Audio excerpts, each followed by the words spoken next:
नमस्कार दोस्तों, मैं नीरज जहांगीर स्वागत करता हूं आपका अड्डा 247 के इस यूट्यूब प्लेटफॉर्म पर।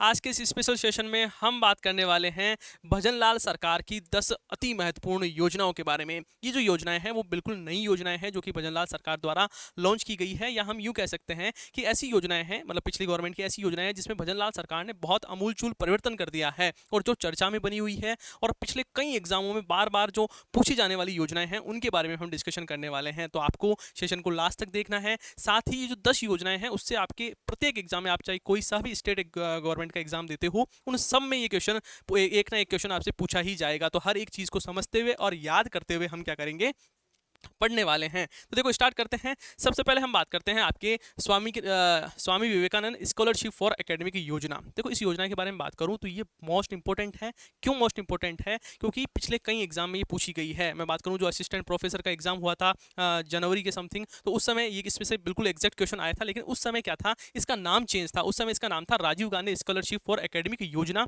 लेकिन अब जो भजनलाल सरकार है उसने क्या किया है, इसका नाम चेंज कर दिया है। और नाम क्या रख दिया है, अब इसका नया नाम हो गया है Swami Vivekananda scholarship for academic योजना। मेरी बात समझिए क्या? पहली चीज तो आपको यह पता रहनी चाहिए कि Swami Vivekananda scholarship for academic योजना है, उसका पुराना नाम क्या था? तो इसका पुराना नाम था Rajiv Gandhi scholarship for academic योजना। फिर देखो इसकी घोषणा कब की गई थी, तो बात करें इसकी घोषणा 20 अगस्त 2021 को की गई थी। और आरंभ कब हुई थी ये योजना? तो 5 अक्टूबर 2021 को ये योजना प्रारंभ हुई थी। नोडल विभाग कौन सा है? तो उच्च शिक्षा विभाग क्या है? नोडल विभाग है। आपसे नोडल विभाग भी पूछा जा सकता है।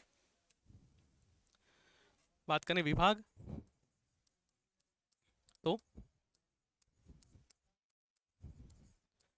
उच्च शिक्षा विभाग। अब आपको कमेंट में ये बताना है कि राजस्थान में उच्च शिक्षा विभाग है, उसके मंत्री कौन है? आप जानते हो, सभी बच्चों को याद है, बस आपको उनके मंत्रालय याद रहने चाहिए। तो ये आपको याद रखना है कि जो विभाग कौन सा है, तो उच्च शिक्षा विभाग है। इसके मंत्री कौन है उसको आपको क्या करना है, तुरंत कमेंट बॉक्स में लिख के बताओ कि इनके मंत्री कौन है। फिर देखो हम बात करें कि जो Swami Vivekananda scholarship for academic योजना है, इसका उद्देश्य क्या है? तो देखो इसका उद्देश्य है सरकारी खर्च पर युवाओं को क्यूएस विश्व रैंकिंग। अब ये क्या है साहब? तो देखो क्यूएस विश्व रैंकिंग है वो क्या है, जारी की जाती है किस आधार पर कि कौन सी जो यूनिवर्सिटी है वो अच्छी है, और ये विश्व में जितनी भी यूनिवर्सिटी है उनकी रैंकिंग जारी की जाती है। तो सरकार ने क्या कहा है कि हम क्या करने वाले हैं, एक से लेकर, क्या करेंगे, सरकार ने कहा कि हम क्या करने वाले हैं, 1 से लेकर 150 तक जितनी भी जो यूनिवर्सिटीज आएगी वहां पर हम क्या करेंगे, राज्य के जो होनहार बच्चे हैं उनको हम पढ़ाने वाले हैं। कितने बच्चों को पढ़ाएंगे? तो लाभान्वित कितने बच्चे होंगे? तो 500 बच्चों को क्या करेंगे, इसके तहत लाभ मिलेगा। कितने बच्चों को? 500 बच्चों को। देखो यहाँ पर एक चीज याद रखना, अब कितने बच्चों को लाभ मिलेगा,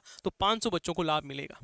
अब इसमें क्या बोला है कि इन 500 में से जो 200 बच्चे होंगे वो तो क्या पढ़ेंगे, ये तो पढ़ेंगे आपके देश की ही जो उच्च संस्थाएं हैं उनमें पढ़ेंगे, और जो 300 बच्चे हैं वो कहाँ पढ़ेंगे, वो पढ़ेंगे विदेश में। मुझे बताओ ये चीज याद रह जाएगी क्या? क्योंकि यहां से ही क्वेश्चन पूछा गया था, उसमें यही जो ऑप्शन था वो गलत था। तो आपको याद रखना है कि टोटल कितने बच्चे पढ़ेंगे, तो 500 बच्चों को क्या पढ़ाया जाएगा, Swami Vivekananda scholarship for academic योजना के तहत बाहर पढ़ाया जाएगा। और इन 500 में से जो 200 बच्चे होंगे उनको तो देश की ही जो उच्च संस्थाएं हैं उनमें पढ़ाया जाएगा, और जो बच्चे 300 हैं बच्चे उनको क्या किया जाएगा, विदेश की जो अच्छी संस्थाएं हैं जो कि क्यूएस रैंकिंग में जिसका अच्छा स्कोर है उनको पढ़ाया जाएगा। तो ये चीज आपको याद रखनी है। घोषणा कब हुई? तो 20 अगस्त 2021 को। आरंभ कब हुई? तो 5 अक्टूबर 2021 को आरंभ हो गई थी। उच्च शिक्षा विभाग की योजना है और 500 छात्र लाभान्वित है, बस ये याद रखना है। और 1 से लेकर 150 तक की जो विश्वविद्यालय हैं या जो संस्थाएं हैं वहां पर बच्चों को क्या किया जाएगा, पढ़ाया जाएगा। फिर देखो आगे बात करें, आगे देखो इसमें क्या है, आय की श्रेणियां बनाई गई है, ये भी चीज इंपॉर्टेंट है। देखो कोई भी योजना पढ़ो तो बिल्कुल डिटेल से आपको जानकारी होनी चाहिए, चाहे कोई से भी क्वेश्चन आए आपको अच्छे से चीजें पता रहनी चाहिए। तो देखो इसमें आय की 3 श्रेणियां बनाई गई है, E1 श्रेणी, E2 श्रेणी और E3 श्रेणी। कितनी श्रेणियां हैं? 3 श्रेणियां हैं, E1, E2 और E3। अब देखो E1 का मतलब क्या है, तो E1 श्रेणी का मतलब है विद्यार्थी एवं उसके परिवार के समस्त स्रोतों से यदि उसकी वार्षिक आय 8 लाख रुपए से कम है। समझो मेरी बात, कि विद्यार्थी और विद्यार्थी के जो परिवारजन हैं उनको समस्त स्रोतों से उनकी सकल जो वार्षिक आय है वो 8 लाख रुपए से यदि कम है तो वो किस श्रेणी में आएंगे, E1 श्रेणी में आएंगे। फिर बात करें E2 श्रेणी की। भाई साहब E2 श्रेणी का मतलब क्या है, तो देखो मेरी बात समझो, E2 श्रेणी का मतलब है विद्यार्थी एवं उसके जो परिवार है उसके समस्त स्रोतों से जो वार्षिक आय है वो 8 लाख रुपए से तो ज्यादा लेकिन 25 लाख रुपए से कम हो तो वो किस श्रेणी में आएगा, E2 श्रेणी में आएगा वो बच्चा। फिर बात करें E3 श्रेणी में, तो जिनकी आय मतलब विद्यार्थी और उसके परिवार की आय, वार्षिक आय कितनी हो, 25 लाख रुपए से अधिक हो, तो वो किस में आएगा, आपके E3 श्रेणी में आएगा। फिर देखो जो ध्यान देने वाली बात क्या है, इसमें लिखा हुआ है देश में उच्च स्तरीय संस्थाओं में चयन के लिए केवल E1 श्रेणी के जो बात करें अभ्यर्थी रहेंगे वही क्या होंगे, पात्र होंगे। अब देखो E1 श्रेणी कौन सी, मेरे को बताओ E1 कौन सी श्रेणी है, तो वो है आपके जिनकी वार्षिक आय क्या है, 8 लाख रुपए से कम है। फिर देखो कितने बच्चे, तो 200 बच्चों को पढ़ाएगी सरकार, कितने बच्चों को, 200 बच्चों को सरकार क्या करने वाली है, देश की संस्थाओं में पढ़ाएगी, बाकी जो 300 जो बच्चे होंगे उनको विदेश की कोई अच्छी संस्था रहेगी उनमें पढ़ाएगी। ये तय कैसे किया जाएगा अच्छी कौन सी है या कौन सी नहीं है, तो क्यूएस जो विश्व रैंकिंग होती है उसके हिसाब से क्या ये चीज़ें तय की जाएगी। यहाँ तक चीज़ें क्लियर हो गई। फिर हम बात करते हैं आपके मुख्यमंत्री आयुष्मान आरोग्य योजना, मोस्ट इंपोर्टेंट योजना है, कई बार क्वेश्चन पूछे गए हैं, लेकिन जब क्वेश्चन पहले पूछा जाता था तब इसका नाम क्या था, मुख्यमंत्री चिरंजीवी स्वास्थ्य बीमा योजना था। क्या नाम था, मुख्यमंत्री चिरंजीवी स्वास्थ्य बीमा योजना था। अब इसका नाम क्या कर दिया है, मुख्यमंत्री आयुष्मान आरोग्य योजना, या हम क्या कह सकते हैं इसको, मां योजना। क्या, मां योजना इसको कह सकते हैं, क्योंकि सरकार ने क्या किया है, जो भजनलाल सरकार है उन्होंने इसको चेंज कर दिया था, गहलोत सरकार द्वारा ये योजना लाई गई थी, उस समय इसका नाम था मुख्यमंत्री चिरंजीवी स्वास्थ्य बीमा योजना। और इस चिरंजीवी स्वास्थ्य बीमा योजना से बहुत सारे क्वेश्चन पूछे गए थे। अब क्या हुआ है, सरकार ने इसको कंटिन्यू किया है, लेकिन इसका क्या कर दिया है, नाम चेंज कर दिया है। तो नाम चेंज कर दिया तो भी इतनी ही इंपॉर्टेंट रह जाती है। फिर देखो हम बात करें इसकी शुभारंभ कब हुआ था, तो 1 मई 2021 को इसकी शुरुआत की गई थी। इंपॉर्टेंट है, एग्जाम में पूछा हुआ है, तो याद रखना है कब, 1 मई 2021 को। और फिर बात करें इसमें परिवर्तन कब किया गया, मतलब जो नाम का परिवर्तन है वो कब किया गया, वो किया गया आपके 19 फरवरी 2024 को। 19 फरवरी 2024 में इसका नाम चेंज करके क्या कर दिया गया था, आयुष्मान आरोग्य योजना कर दिया गया था। मुख्यमंत्री आयुष्मान आरोग्य योजना अर्थात मां योजना कर दिया था। नोडल विभाग आपको पता ही है भाई, चिकित्सा की है तो चिकित्सा एवं स्वास्थ्य विभाग क्या होगा, नोडल विभाग होगा। उद्देश्य क्या है, राज्य के प्रत्येक परिवार को 25 लाख रुपए तक का कैशलेस बीमा उपलब्ध करवाना। ये याद रखना है, कितने रुपए का, 25 लाख रुपए तक का कैशलेस बीमा उपलब्ध करवाना। साथ ही आपको देखो ध्यान देना है कि ये जब योजना शुरू हुई थी ना 2021-22 का जो बजट था उसमें, उस समय इसकी जो राशि थी वो कितनी थी, 5 लाख रुपए थी। मतलब कितने, एक परिवार को 5 लाख रुपए तक का बीमा उपलब्ध करवाने की बात कही गई थी। फिर क्या हुआ, जो बजट 2022-23 आया उसमें इसकी राशि को बढ़ाकर कितना कर दिया गया था, या देखो लाख है, 5 लाख, इसकी राशि को बढ़ाकर कर दिया गया था कितनी, 10 लाख रुपए इसकी राशि को बढ़ाकर कर दिया गया था। फिर बजट आया 2023-24 वाला, कौन सा, गहलोत सरकार थी उस समय, आपको पता ही है। और इस समय क्या कहा गया कि इसकी जो राशि है उसको बढ़ाकर कितना कर दिया गया था, 25 लाख रुपए कर दिया गया था। ये चीज़ें आपको याद रखनी है। और बाकी देखो अभी कितना है, तो 25 लाख रुपए तक का क्या दिया जा रहा है, कैशलेस बीमा उपलब्ध करवाया जा रहा है। किस योजना के अंतर्गत, तो आयुष्मान आरोग्य योजना के अंतर्गत। इसमें सूचीबद्ध चिकित्सा संस्थाएं कितनी है, तो देखो ये तो चेंज होता जाता है, तो इसमें ज़्यादा फोकस नहीं करना है। 1732 है, चेंज होता जाएगा, जैसे मान लो एग्जाम हो तो फिर और बढ़ गई, तो इसमें ज़्यादा फोकस करना नहीं है। बाकी इसमें एक चीज़ और आपको याद रखनी है कि इसमें क्या दिया जा रहा है, डे केयर पैकेज भी शामिल किया गया है। डे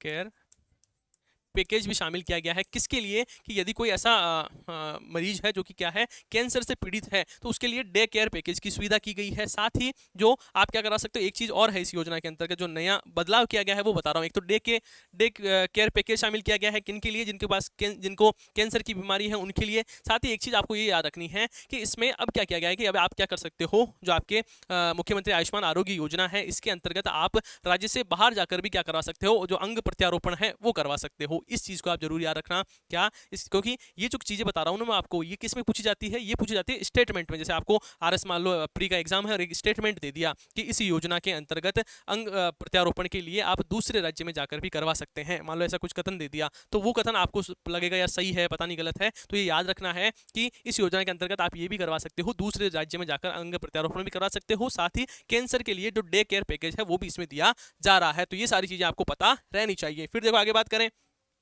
आगे देखो एक चीज़ें इंपॉर्टेंट क्या है कि इसमें क्या किया जाता है कि अस्पताल में भर्ती होने के 5 दिन पहले और 15 दिन बाद तक का जो चिकित्सा संबंधित खर्च रहता है वो इस योजना के अंतर्गत ही वहन किया जाता है। समझो मेरी बात को कि मान लो ये कोई व्यक्ति है ना, थोड़ा ऐसे ही है, पेंटिंग बहुत शानदार है मेरी। तो देखो ये मान लो कोई बच्चा है और इसका क्या हुआ है, ये बीमार हो गया। अब देखो जिस दिन ये क्या होता है, एडमिट होता है, तो उसके 5 दिन पहले, 5 दिन पहले, मतलब मान लो ये आज एडमिट हुआ है तो इसके 5 दिन पहले का और जिस दिन वो डिस्चार्ज होता है उसके 15 दिन बाद तक का जो समस्त खर्चा रहेगा वो इस योजना के अंतर्गत वहन किया जाएगा। ये भी लाइन स्टेटमेंट वाले जो सवाल होते हैं कि निम्नलिखित में से कौन सा कथन सत्य है, कौन सा कथन असत्य है, ऐसी चीजें यहाँ पर पूछी जाती है। तो आपको याद रखना है कि अस्पताल में भर्ती होने के 5 दिन पहले और डिस्चार्ज होने के 15 दिन बाद तक का जो समस्त चिकित्सा का जो खर्चा रहेगा वो इस योजना के अंतर्गत क्या किया जाएगा, वहन किया जाएगा। इसमें कितनी प्रकार की बीमारियों का पैकेज है, तो 1806 प्रकार की क्या है पैकेजेस है। ये पैकेजेस भी क्या होते हैं, चेंज होते जाते हैं, तो ज़्यादा फोकस नहीं करना है, बस थोड़ा बहुत देख लेना। 1806 है, बाकी सारी जो चीज़ें हैं, बाकी जो जितनी भी चीज़ें बताई है वो तो आपको बिल्कुल कंटेस्ट कर लेना है, यहाँ से क्वेश्चन पूछा ही जाएगा। फिर हम बात करते हैं गोपाल क्रेडिट कार्ड योजना की। देखो इस योजना के बारे में बात करूँ तो इसकी घोषणा कब की गई थी, तो देखो सरकार जब हम बात करें जब अंतरिम बजट लेकर आई थी, कब 8 फरवरी 2024 को आया था, उस समय सरकार ने इस योजना के बारे में घोषणा की थी। सरकार ने कहा था, देखो कब घोषणा कब हुई, तो बजट 2024-25 में सरकार ने घोषणा की। कब की, 2024-25 में कब आया था, 8 फरवरी में आया था। किसके द्वारा, वित्त मंत्री कौन है अपने, दिया कुमारी जी क्या है, वित्त मंत्री है, दिया कुमारी जी वित्त मंत्री है, पता ही है आपको। और साथ ही क्या है, वित्त मंत्री के साथ ही आपको पता होगा राजस्थान की क्या है, उप मुख्यमंत्री है। कौन कौन है, प्रेमचंद बेरवा भी राजस्थान के उप मुख्यमंत्री है, और आप बात करें जो दिया कुमारी जी है वो भी क्या है, उप मुख्यमंत्री है। साथ ही उनके पास वित्त विभाग भी है और पर्यटन विभाग इसी के पास भी है। और हम बात करें जो महिला एवं बाल विकास मंत्रालय है वो भी इन्हीं के पास है। और ये क्या है, राजस्थान की दूसरी महिला बात करें हम उप मुख्यमंत्री है। ये जरूर याद रखना। क्या चीज़, देखो एक बढ़िया चीज़ याद आ रही है कि दिया कुमारी जी है ना, वो राजस्थान की दूसरी महिला उप मुख्यमंत्री है। कौन है, राजस्थान की दूसरी महिला उप मुख्यमंत्री है। पहली कौन है, तो ये भी आपको याद रहना चाहिए, कौन है, कमला बेनीवाल। फर्स्ट कौन है, कमला बेनीवाल। देखो ये चर्चा में क्यों है, कमला बेनीवाल जी क्यों चीजें पूछी जा सकती है, क्योंकि इनका अभी 15 मई को इनका निधन हो गया था। कमला बेनीवाल जी को, ये राजस्थान की पहली मंत्री भी है। ध्यान से मेरे इस बात को समझना, मैं क्या बोल रहा हूँ।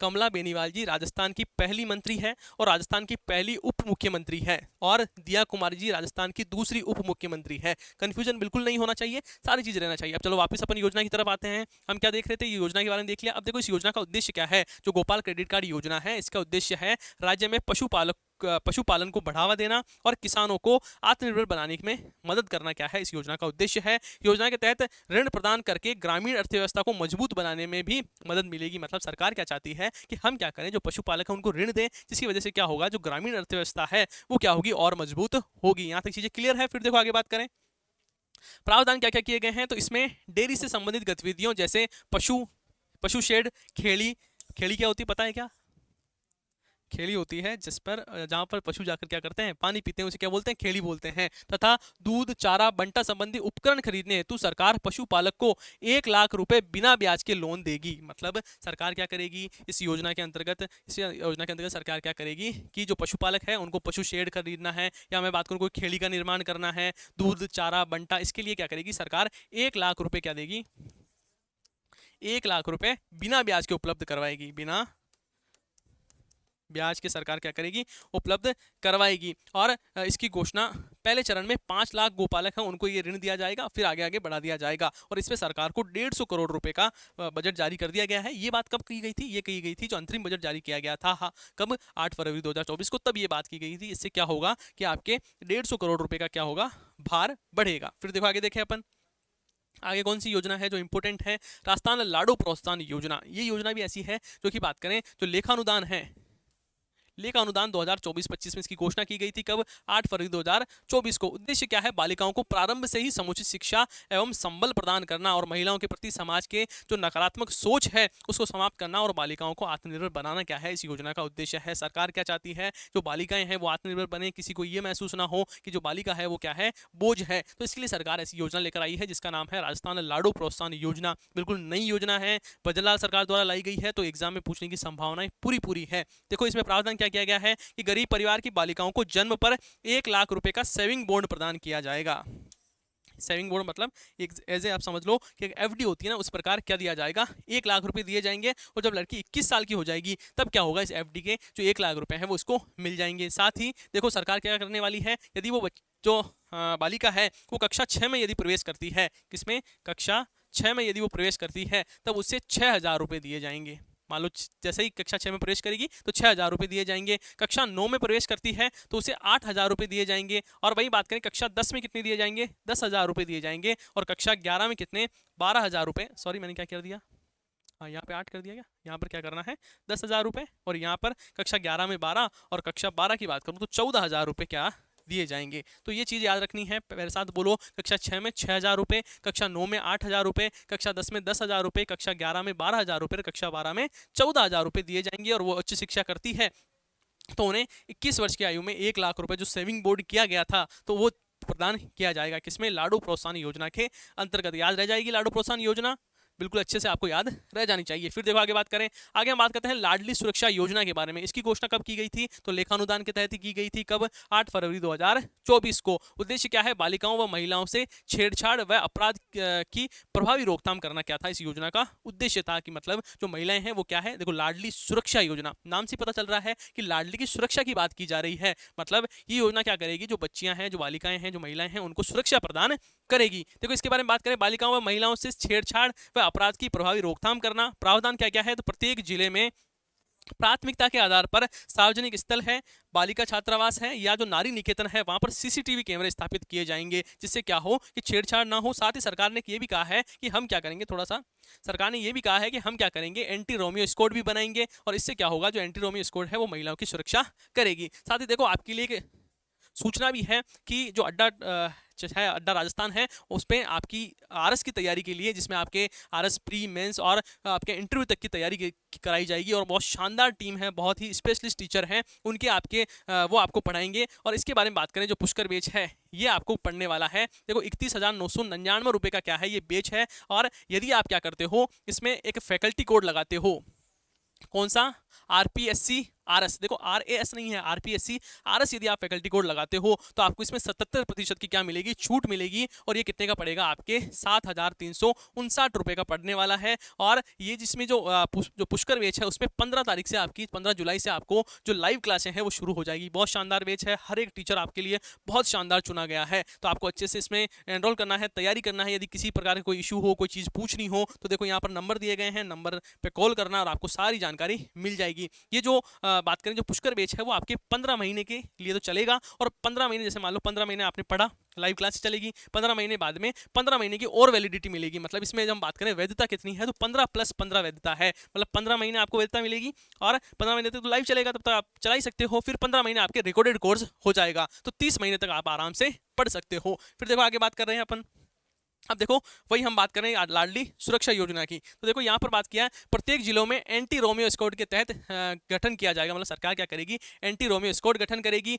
और 174 पुलिस थानों में वुमेन हेल्प डेस्क की भी स्थापना करने वाली है। और साथ ही देखो रानी लक्ष्मीबाई आत्मरक्षा प्रशिक्षण अभियान के तहत महिलाओं को सेल्फ डिफेंस का प्रशिक्षण दिया जाएगा। अब देखो कोई भी यदि कोई लड़कियां या ये वीडियो देख रही हैं तो उनके लिए भी मैं कहूँगा कि आपको सेल्फ डिफेंस की चीज़ें जरूर आनी चाहिए। क्योंकि ठीक है, सरकार भी अपना काम कर रही है, समाज के लोग भी, सभी लोग अच्छा काम करते हैं, लेकिन आपको सेल्फ डिफेंस तो आना ही आना चाहिए। कि कोई भी अगर विपरीत स्थिति हो, भगवान ना करे ऐसा हो, लेकिन कोई विपरीत स्थिति आए तो आप खुद को संभाल सको। तो ये सारी चीज़ें एक रहनी चाहिए। फिर देखो इसमें क्या लिखा गया है कि सेल्फ डिफेंस की उच्चतर श्रेणी, देखो सेल्फ डिफेंस की जो सबसे बड़ी श्रेणी है, सबसे ऊंची श्रेणी है, जिसको बोलते हैं ब्लैक बेल्ट। आपने देखा होगा कि कहीं किसी ने ब्लैक बेल्ट प्राप्त कर लिया है, इसका मतलब क्या है, सेल्फ डिफेंस की वो सबसे उच्चतम श्रेणी है ब्लैक बेल्ट। और सरकार ने क्या कहा है कि जो ब्लैक बेल्ट है इसको हम क्या करेंगे, स्पोर्ट्स कोटा के अंतर्गत शामिल करेंगे। जिससे क्या होगा कि सरकारी जॉब है और भी बहुत सारी चीजें हैं जिनमें स्पोर्ट्स कोटा से क्या मिलेगा, जो फायदा मिलेगा। तो ये चीजें आपको याद रखनी है। एक तो सरकार क्या करने वाली है, एंटी रोमियो स्क्वाड बनाएगी सरकार। और जो रानी लक्ष्मीबाई आत्मरक्षा प्रशिक्षण अभियान है उसके तहत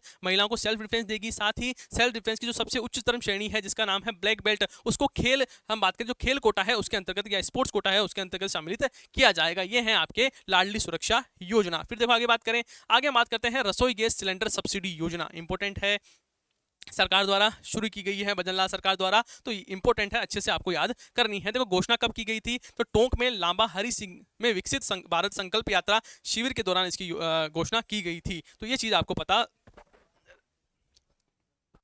रहनी चाहिए कि इसकी घोषणा, आपसे एग्जाम में ये भी पूछा सकता है, कई बार ये पूछा गया है क्वेश्चन कि इस योजना की घोषणा कहाँ पर की गई थी। तो कहाँ पर की गई थी, तो टोंक के लांबा हरि सिंह में। देखो ये जगह का नाम है, ये जो पूरा है ना टोंक, टोंक में जगह है लांबा हरी सिंह, तो वहां पर जो एक विकसित भारत संकल्प शिविर चल रहा था उसके उसके तहत सरकार ने 1 जनवरी 2024 को ये घोषणा की थी। इसमें बात करें विभाग कौन सा है तो खाद्य एवं नागरिक आपूर्ति विभाग इसकी नोडल एजेंसी है। और उद्देश्य के बारे में बात करें तो राज्य की गरीब महिलाओं के रसोई खर्च का भार कम करना एवं धुएं से मुक्ति प्रदान करना क्या है इस योजना का उद्देश्य है। सरकार क्या चाहती है, सरकार का उद्देश्य है कि हम क्या करें कि जो महिलाएं हैं उनका जो भार है वो कम करें, क्योंकि वैसे गैस सिलेंडर से बहुत महंगा आता है, लेकिन इस योजना के अंतर्गत क्या किया जाएगा, जो गैस सिलेंडर है उसको सस्ता कर दिया जाएगा। और जो गैस सिलेंडर नहीं रहता है, मान लो कि कोई जो महिलाएं हैं वो लकड़ियां लाकर खाना बना रही है तो धुएं वाली बड़ी दिक्कत रहती है, जिससे आंखें खराब हो जाती है, तो और बारिश में तो बहुत ज़्यादा इशू है। तो इसलिए सरकार चाहती है कि क्या हो, एक तो धुएं से मुक्ति मिल जाए और जो हम बात करें आर्थिक जो ज़्यादा भार पड़ता है वो भी क्या हो,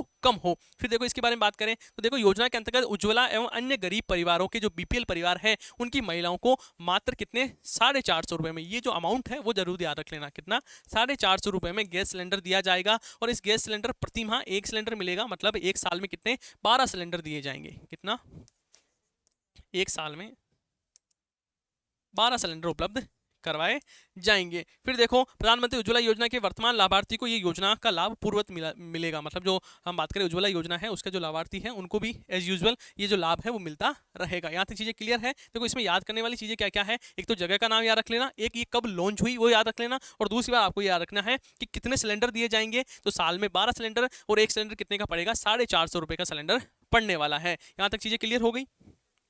और देखो इसमें जो ये 450 रुपये दिए जाएंगे ना, पहले तो आपको क्या करना है, पूरे पैसे देने हैं, जितनी जो रेट चल रही है वो देनी है। फिर सरकार डीबीटी के माध्यम से, डायरेक्ट टू बैंक ट्रांसफर के माध्यम से जो बचा हुआ पैसा रहेगा वो क्या करेगी, सरकार वापस खाते में ट्रांसफर कर देगी। ये थोड़ी बेसिक चीजें हैं। फिर हम बात करते हैं श्री अन्नपूर्ण रसोई योजना। देखो इंपॉर्टेंट योजना है, क्योंकि आपको पता है कि ये जो इंदिरा गांधी रसोई योजना के नाम से इसमें बहुत सारे क्वेश्चन पूछे गए हैं। तो मुझे बताओ, यदि इंदिरा रसोई योजना से इतने क्वेश्चन पूछे गए हैं तो अन्नपूर्णा योजना से भी पूछा जाएगा, नाम भी तो चेंज किया है। तो देखो याद आपको क्या रखना है कि ये प्रारंभ कब हुई, प्रारंभ या कह सकते हैं या इसमें ये कह सकते हैं कि इसका नाम कब परिवर्तन किया गया। तो नाम परिवर्तन किया गया 6 जनवरी 2024 को। इसका नाम पहले था इंदिरा रसोई योजना, अब इसका नाम क्या कर दिया गया है, श्री अन्नपूर्णा रसोई योजना इसका नाम कर दिया गया है। विभाग कौन सा है, तो देखो आपके स्वायत्त शासन विभाग और पंचायती राज विभाग, मतलब ग्रामीण क्षेत्र है वहां पर तो पंचायती राज विभाग इसका बात करें नोडल एजेंसी रहेगी, और शहरी क्षेत्र में स्वायत्त शासन विभाग है वो क्या करेगा, इसका संचालन करेगा। इंदिरा योजना की बात करें तो ये हम बात करें 2020 में इसको शुरू किया गया था,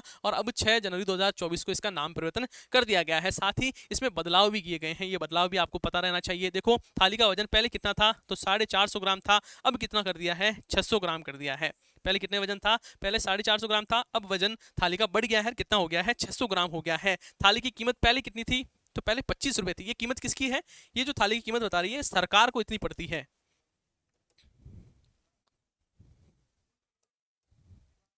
ये सरकार को इतना खर्च होता है, मतलब सरकार को एक थाली पर पहले 25 रुपए का खर्चा आता था, लेकिन अब कितना आ रहा है, सरकार को 30 रुपए का खर्चा आ रहा है। फिर देखो प्रति थाली अनुदान कितना दिया जा रहा था, तो पहले 17 रुपए का अनुदान दिया जा रहा था, और अब अनुदान को बढ़ाकर 22 रुपए का कर दिया है। पहले थाली कितने रुपए की आती थी, तो 8 रुपए की आती थी, अब भी क्या थाली कितने की आएगी, तो अब भी थाली 8 रुपए की आएगी। मेरी बात समझे क्या, सरकार के महंगा पड़ा है। देखो मेरी बात समझो, सरकार को पहले 25 रुपए की थाली पड़ती थी, अब सरकार को 30 रुपए की थाली पड़ती है। अब सरकार ने क्या कहा कि हम क्या करेंगे साहब, 17 रुपए हम दे देंगे, तो बचे कितने, 8 रुपए बचे, तो 8 जनता देती थी पहले। और अब क्या हुआ है, सरकार ने कहा है कि ऐसे 22 रुपए पड़ रहे हैं, सॉरी 30 रुपए पड़ रहे हैं, 22 रुपए हम दे देंगे, तो बचे कितने, 8 रुपए बचे। 8 रुपए किसको देना है, जो आम नागरिक है जो खाना जाता है वहां पर, उसको कितने रुपए देने हैं, 8 रुपए देने हैं, और वहां पर पौष्टिक खाना है वो मिलता रहेगा। फिर देखो आगे बात करें, थाली का मेन्यू क्या रहेगा, मेन्यू भी याद रखना है। मेन्यू क्या रहेगा, तो 300 ग्राम तो वहां पर चपाती मिलेगी, 100 ग्राम आपको दाल मिलने वाली है, और 100 ग्राम सब्जी, और बात करें 100 ग्राम चावल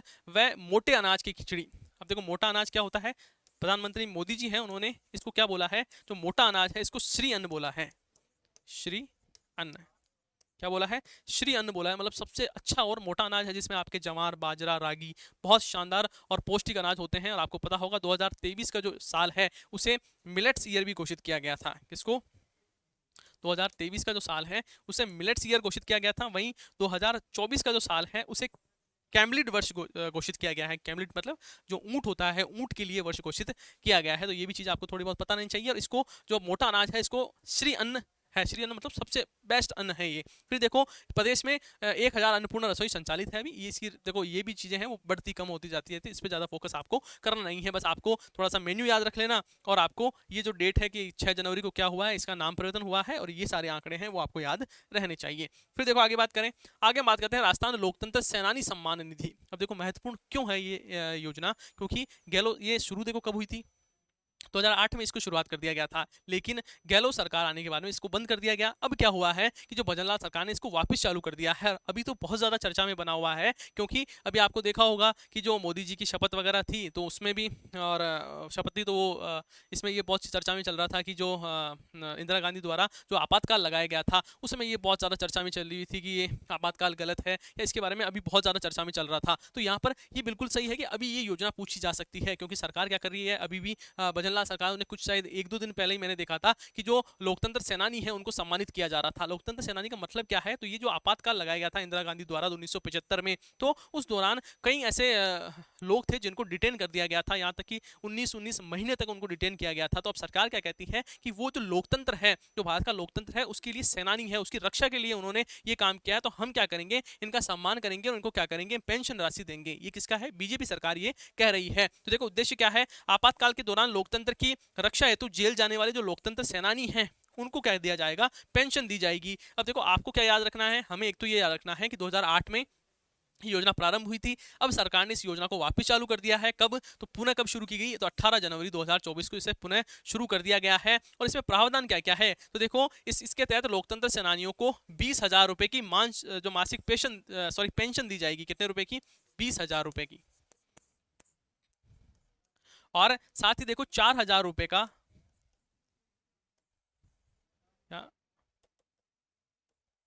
4,000 रुपए का जो चिकित्सा का खर्च है, या क्या कह सकते हैं, चिकित्सा सहायता प्रदान करेगी। ये जो चीजें हैं वो आपको याद रखनी है। एक तो कि ये जो योजना है आपके राजस्थान लोकतंत्र सेनानी सम्मान निधि है, ये कब शुरू की गई थी, 2018 में शुरू की गई थी। अब भजनलाल सरकार ने 18 जनवरी 2024 को इसे पुनः चालू कर दिया है। दूसरी बात, इसमें 20,000 रुपए की पेंशन मिलेगी और 4,000 रुपए का चिकित्सा सहायता दी जाएगी। बस इतनी सी चीज इसमें याद रखनी है। फिर देखो माँ वाउचर योजना के बारे में बात करें तो देखो इसकी शुरुआत कब की गई थी, 8 मार्च, जब महिला दिवस मनाया जाता है उस दिन 8 मार्च को माँ वाउचर योजना की शुरुआत की गई थी भजनलाल सरकार द्वारा। और विभाग कौन सा है, तो चिकित्सा एवं स्वास्थ्य विभाग की योजना है। और हम बात करें तो अप्रैल 2024 में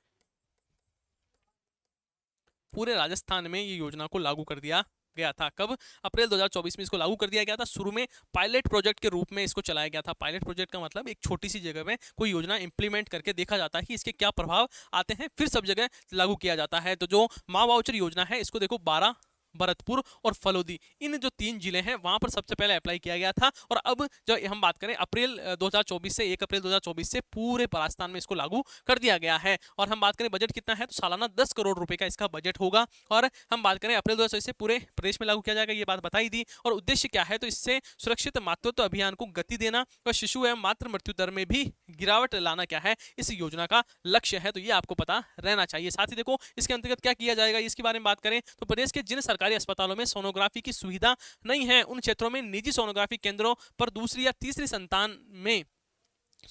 तीसरी तिमाही में कम से कम एक जांच निशुल्क करवाने के लिए योजना लाई गई है। अब मेरी बात समझो कि देखो सोनोग्राफी करवाना आपको ही पता है कि यदि कोई औरत है वो प्रेग्नेंट है तो उसे सोनोग्राफी करवाना आवश्यक है। अब क्या होता है कि ग्रामीण क्षेत्र है वहाँ पर सरकारी जो हॉस्पिटल है वहाँ पर सोनोग्राफी की सुविधा है नहीं। तो सरकार क्या कह रही है कि यदि आपके पास में कोई गवर्नमेंट हॉस्पिटल है जहाँ पर सोनोग्राफी की सुविधा उपलब्ध है तो आप तुरंत जाकर वहाँ पर सोनोग्राफी करवा लो। यदि आपकी सुविधा नहीं है तो आप क्या करा सकते हो, जो निजी हॉस्पिटल है वहाँ पर भी आप क्या करवा सकते हो, सोनोग्राफी करवा सकते हो और बिल्कुल कोई पैसा नहीं लगेगा। और इसके लिए आपको क्या करना होगा, इसके लिए आपको एक क्यूआर कोड आधारित एक क्या दिया जाएगा, ई वाउचर दिया जाएगा।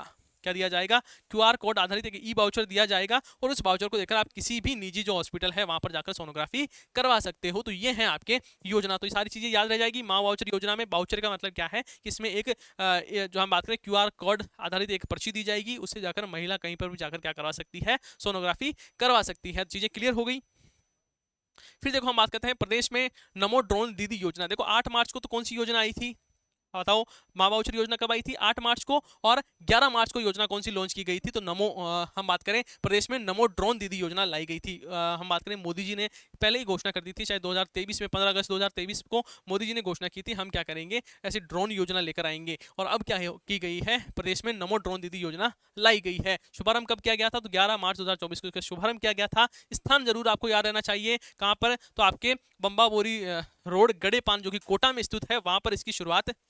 स्थान कौन सा है? तो गड़ेपान कोटा से इस योजना को शुरू किया गया था। कब? तो 11 मार्च 2024 को। फिर देखो प्रधानमंत्री महिला किसान ड्रोन लोकार्पण एवं हस्तांतरण समारोह का आयोजन किया गया था, उसमें ये चीजें दी गई थी। इसमें 104 जो महिलाएं हैं, कितनी? 104 जो महिलाएं हैं और जो महिला स्वयं सहायता समूह हैं, उनको ये ड्रोन दिए गए थे। फिर देखो आगे बात करें, महिलाएं खेतों में ड्रोन उड़ाएगी और दवा स्प्रे से लेकर बीजों की बुआई भी करेगी। मतलब देखो ये ड्रोन किस लिए दिया गया है? ऐसा नहीं शादी में जाकर ड्रोन उड़ाए इसलिए ड्रोन नहीं दिया गया। ये ड्रोन दिया गया है कि महिला जाकर क्या करें कि खेती में काम लें, खेती में बुआई करें, स्प्रे है, मान लो कोई दवाई छिड़कनी है, उसको इसमें काम में लें, इसलिए ये दिया गया है। इसमें क्या करेगी? देखो अब ड्रोन, महिला को ड्रोन चलाना तो आएगा नहीं, इसलिए क्या किया जाएगा? प्रशिक्षण दिया जाएगा। कौन देगा? तो इफको देगा, Chambal fertilization and chemical limited है वो देगी, Nagarjuna fertilizer and chemical limited है वो इसमें क्या करेगी? ये जो 3-4 कंपनियां हैं वो क्या करने वाली है? प्रशिक्षण देगी महिलाओं को कि ऐसे आपको ड्रोन उड़ाना है, ऐसे आपको दवाई छिड़कनी है, ऐसे आपको बुआई करनी है। ये है आपके नमो ड्रोन दीदी योजना। फिर हम बात करें पीएम किसान सम्मान निधि योजना, शुरुआत कब की गई थी?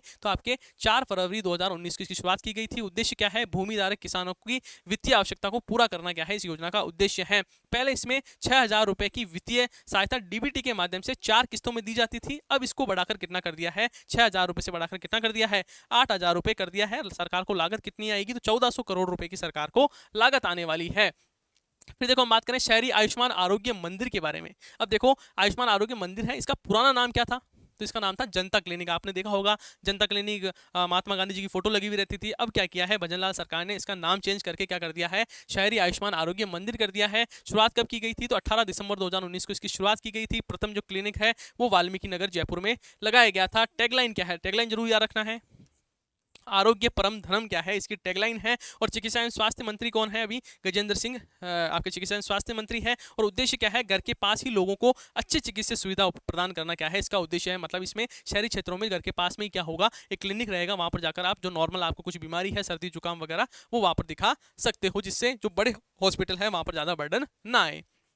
फिर देखो हम बात करते हैं प्रधानमंत्री मातृ वंदना योजना की। इसकी शुरुआत 1 जनवरी 2017 को की गई थी। अब सरकार ने इसमें कुछ चेंजेस किया है। देखो गर्भवती एवं धात्री महिलाओं एवं उसके नन्हे शिशु के स्वास्थ्य एवं पोषण की स्थिति में सुधार करने के लिए हम बात करें गर्भावस्था, सुरक्षित प्रसव और स्तनपान की अवधि के दौरान उपयुक्त पद्धतियों, देखरेख एवं सेवाओं के उपयोग को बढ़ावा देना क्या है इसका लक्ष्य है। ये इतनी बड़ी चीजें याद नहीं करना है, उद्देश्य बस एक तो ये याद रख लेना, 1 जनवरी 2017 को ये योजना शुरू हुई थी। और इस योजना के अंतर्गत गर्भवती महिलाओं को प्रथम बच्चे के 3 किस्तों में, प्रथम बच्चे के लिए 3 किस्तों में 5,000 रुपए दिए जाते थे। लेकिन अब क्या हुआ है? सरकार ने 5,000 को बढ़ाकर कितना कर दिया है? 6,500 रुपए कर दिए हैं।